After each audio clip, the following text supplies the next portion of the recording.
Hey guys, what's going on? It's Dokkan here, and welcome to my first video in a new series I'm starting called Top 5 Tuesdays. In today's video, we're going to be covering the top 5 free-to-play cards that you can run on a villain's team.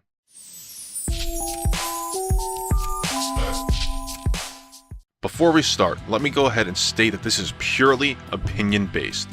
These are free-to-play characters that I found to be the best addition to a villain's team until better units are summoned. All of my information on what free-to-play characters are available comes from the Dokkan Wiki, and I'll leave a link in the description below.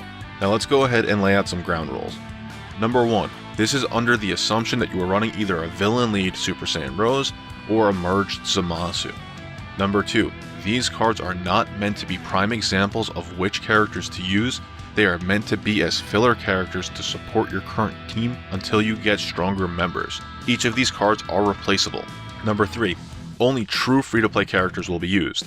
This means characters that drop from events, quests, or Baba Shop can be used. No World Tournament cards will be used, and no cards that were gifted to us in celebrations will be used. Number 4. Character leader abilities will not be taken into consideration. Number 5. Link skills are held above passive skills unless the passive skill buffs the entire team that is on the field or allows for excess damage to be done. Number 6. 12 key multipliers will not be taken into consideration unless the characters are tied and what rank they fall into. Number 7. Link skills will be ranked in the following order. Top priority is Fear and Faith and Big Bad Bosses. The Fear and Faith link gives a 2 key buff, and Big Bad Bosses is attack and defense plus 25% when HP is 80% or below. Medium priority links is Metamorphosis, which is in regen of HP of 5%, and Nightmare, which is a 10% attack boost. Now the lowest priority is Thirst for Conquest and Strongest Clan in Space. Strongest Clan in Space is specific to the Frieza race members, and Thirst for Conquest is very limited. It's typically like Boujack, Turles, and some of the Frieza clan members. There may be a couple others that I'm forgetting, but they are not as relevant because there are not as many villains that have them. Now, with those rules being set and established, I'm going to start going over the cards that I have chosen. Rankings will take place after the card reviews, which means that the order in which I review the cards holds no placement. So essentially, I'm going to be going over all of the Baba Treasure cards that I have selected, and then all the ones that are grindable or farmable. I will also not be going over any of the JP exclusive cards, so if there's any Dokkan Awakenings here that are available on the JP side but have not come to Global, they will not be mentioned. So with that being said, I will be doing another one of these when they are available because things will be changed. Alright, now with that all being said, let's go ahead and jump into the card review. The first card we're going to talk about is Terrible Declaration Coora. He has a super attack, Death Flash, supreme damage to the enemy. Passive skill, Quick Suppression, attack and defense plus 2500 at the start of turn, and Link skill, Strongest Clan in Space, Thirst for Conquest, Cold Judgment, Brutal Beatdown, and Nightmare.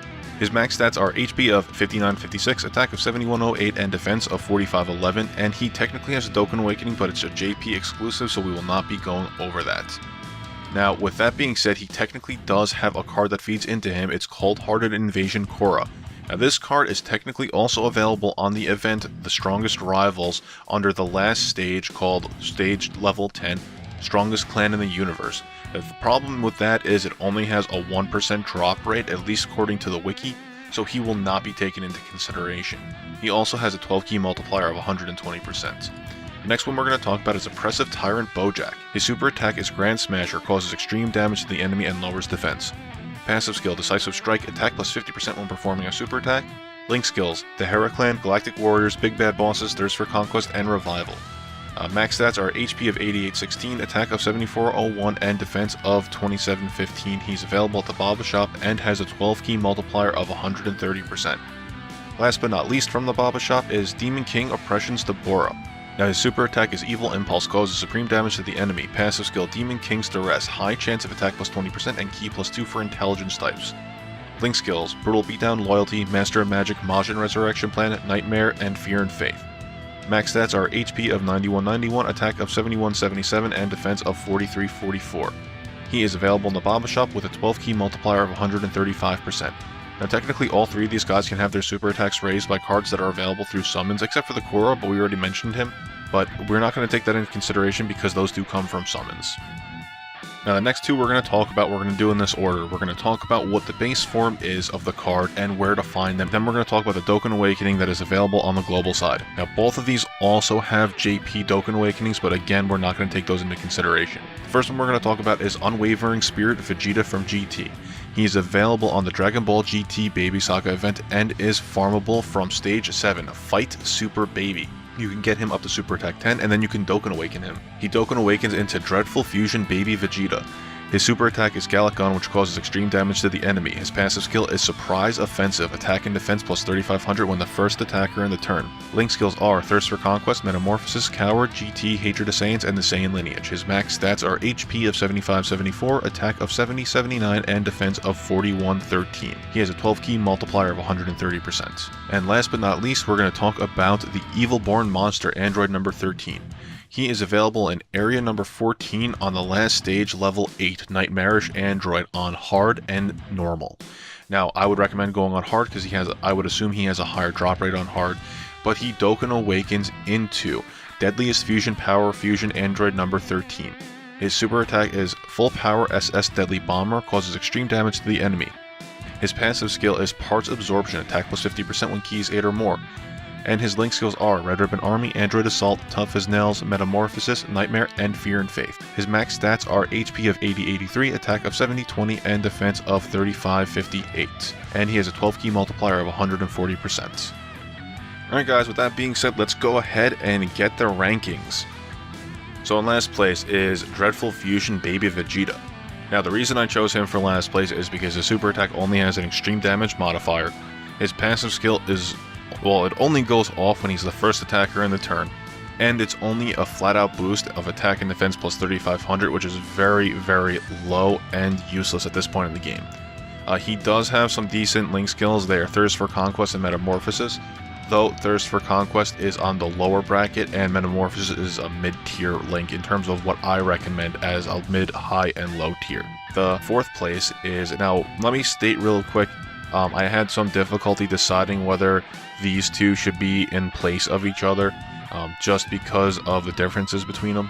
I put in fourth place the Terrible Declaration Coora.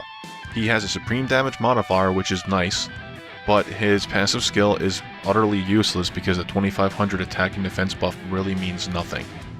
His link skills that are useful are Strongest Clan in Space, Thirst for Conquest, and Nightmare. So he has 2 low tier link skills and 1 mid-tier link skill. That's not horrible, but it's not great. The other problem is he only has a 12-key multiplier of 120%, so that was taken into consideration here, just because it was kind of a toss between the two. The one that came almost in tie with him was Oppressive Tyrant Boujack. Now, he does only have a super attack extreme damage modifier, but his passive skill makes up for that with an attack plus 50% when performing a super attack.